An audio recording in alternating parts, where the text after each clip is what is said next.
கர்த்தரை நம்பினதினால் வந்த பயன். எரேமியா 39:18. உன்னை நிச்சயமாக விடுவிப்பேன். நீ என்னை நம்பினபடியினால் உன் பிராணன் உனக்கு கிடைத்த கொள்ளை பொருளை போல இருக்கும் என்று கர்த்தர் சொல்கிறார். எரேமியாவையோ கர்த்தரின் வார்த்தையையோ எந்த பிரபுக்களும் அதிகாரிகளும் நம்ப தயாராக இல்லை. எனவே அவரை குழியில் போட்டனர்.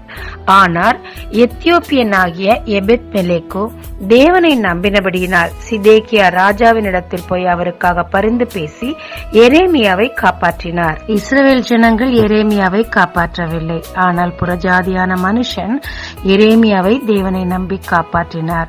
பிரதிபலன் பாராமல் தேவனுக்காக நாம் ஒரு ஸ்டெப் எடுத்து வைக்கும் போது நம் வாழ்க்கையில் எடுத்து வைக்க வேண்டிய மற்ற ஸ்டெப்ஸ் எல்லாவற்றையும் அவரே பார்த்து கொள்ளுவார். ஜெபிக்கலாமாங்க.